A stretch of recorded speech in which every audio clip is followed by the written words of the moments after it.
அனைவருக்கும் வணக்கம். டெட் தேர்வர்களுக்கு மிகப்பெரிய குழப்பம், மிகப்பெரிய குளறுபடி இருக்குது. ஸோ டெட் தேர்வு சம்மந்தப்பட்ட சில முக்கியமான அப்டேட்ஸை இந்த வீடியோவில் டீட்டெயிலாக பார்க்கலாம். ஸோ டெட் தேர்வு வந்தாச்சு, குறைந்தபட்ச நாட்கள் தான் இருக்குது. எல்லோரும் தேர்வுக்கு தீவிரமாக தயாராகிட்டு இருக்கீங்க. ஸோ உங்களுக்கான அப்டேட் தான் இந்த வீடியோவில். ஸோ டெட் தேர்வுக்கு தயாராகி கொண்டிருக்கவங்களாகட்டும், டெட் தேர்வு அனைத்திலும் இப்போ அரசு பள்ளியில் பணிபுரிந்து கொண்டிருக்கும் ஆசிரியர்களுக்கும் கட்டாயமாக டெட் தேர்வு எழுதணும். அதாவது டெட் தேர்வு எழுதி பாஸ் பண்ணாதவங்களுக்கு ப்ரொமோஷனுக்கு டெட் கட்டாயம் அப்படின்ற மாதிரியான ஒரு மிகப்பெரிய தீர்ப்பு வந்து நீதிமன்றம் கொடுத்துருச்சு. ஸோ அதுக்கு சீராய்வு மனு போட்டிருக்காங்க.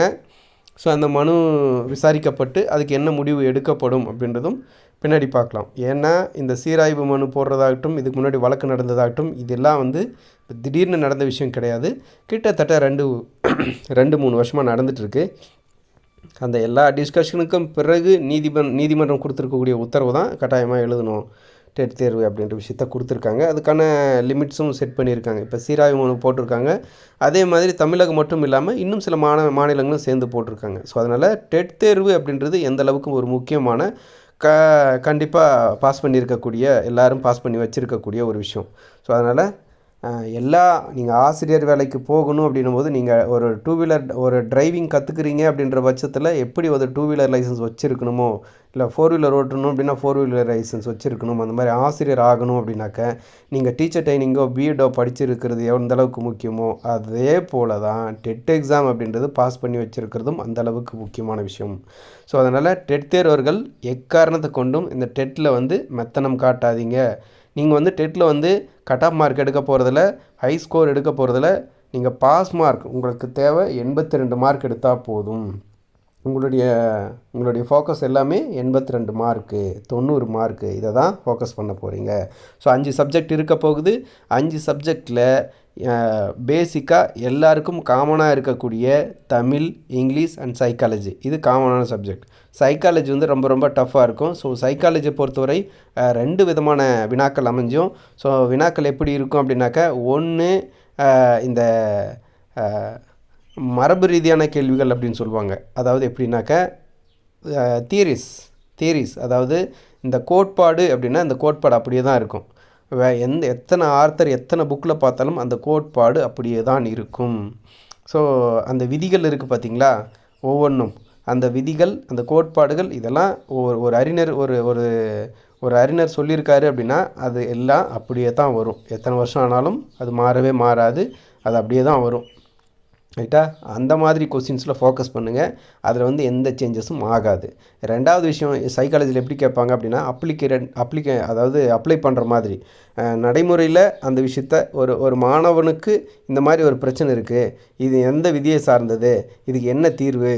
ஸோ அது வந்து ஏதாவது ஒரு விதி கூட பொருத்தி அது அந்த நடைமுறை உளவியலோடு சேர்த்து சொல்லக்கூடிய வினாக்களும் வருது.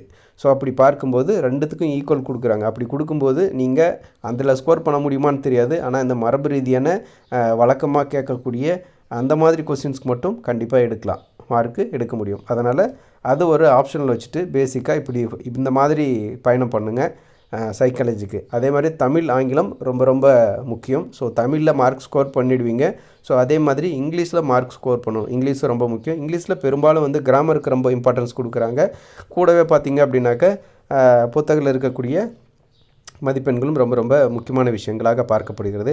ஸோ அதனால் டெட்டில் இந்த முக்கியமான விஷயங்கள், அதை தாண்டி மேஜர்னு ஒரு விஷயம் இருக்குது. எல்லாம் அவங்களுடைய மேஜருக்கான ஃபோக்கஸ் வந்து ரொம்ப இம்பார்ட்டண்ட்டாக கொடுங்க. ஸோ மேஜரை பொறுத்தவரை அவங்கவுங்க மேஜரில் இப்போ சயின்ஸுக்கு கொஞ்சம் டஃப்பாக இருக்கும். மற்றபடி ஆர்ட்ஸ் அண்ட் சயின்ஸுக்கு ஓரளவுக்கு சோசியல் சயின்ஸுக்கு ஓரளவுக்கு எளிமையாகத்தான் இருக்கும். ஸோ அதனால் அதுக்கு உண்டான வேலைகளை பாருங்கள். ஒவ்வொரு டாப்பிக்லையும் எவ்வளோ மார்க் ஸ்கோர் பண்ண முடியும் இருக்கக்கூடிய டைமில் இப்போ இருந்து இன்றைக்கிலேருந்து பாருங்கள். இப்போ இருந்து இந்த 5 டாப்பிக்கில் எந்த டாப்பிக்கில் எவ்வளோ ஸ்கோர் பண்ண முடியுது, ஸோ எந்த டாப்பிக்கு மார்க் ஸ்கோர் அதிகமாக எடுக்க முடியும், இவ்வளோ படித்தா இவ்வளோ மார்க் எடுக்க முடியும். அந்த மாதிரி இப்போ 6 to 10 படித்தா தமிழில் எவ்வளோ எடுக்க முடியும், 6 to 10 இங்கிலீஷில் படித்தா எவ்வளோ எடுக்க முடியும், அந்த மாதிரி ஒவ்வொரு டாப்பிக்காக எடுங்க. ஸோ ஓவராலாக உங்களுக்கு தேவையானது 82 மார்க் தான். ஸோ அதனால் அதுக்கு உங்கள் கையில் இருக்கிறது 150 மதிப்பெண்கள். ஓவராலாக 150ல் 82 எடுத்தால் போதுன்ற சூழ்நிலை இருக்குது.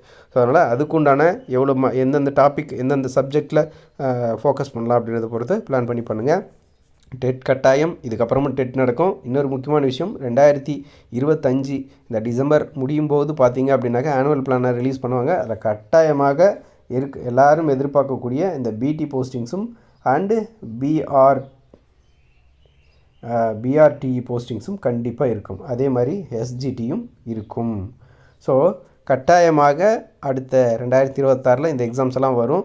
ஸோ அப்போ இந்த நோட்டிஃபிகேஷன்ஸ் எல்லாம் ரிலீஸ் பண்ணுவாங்க. அதுக்கு முன்னதாக 2025 டிசம்பரில் இந்த ஆனுவல் பிளானை ரிலீஸ் பண்ணும்போதே இது சம்மந்தப்பட்ட அப்டேட்டை கொடுத்துருவாங்க.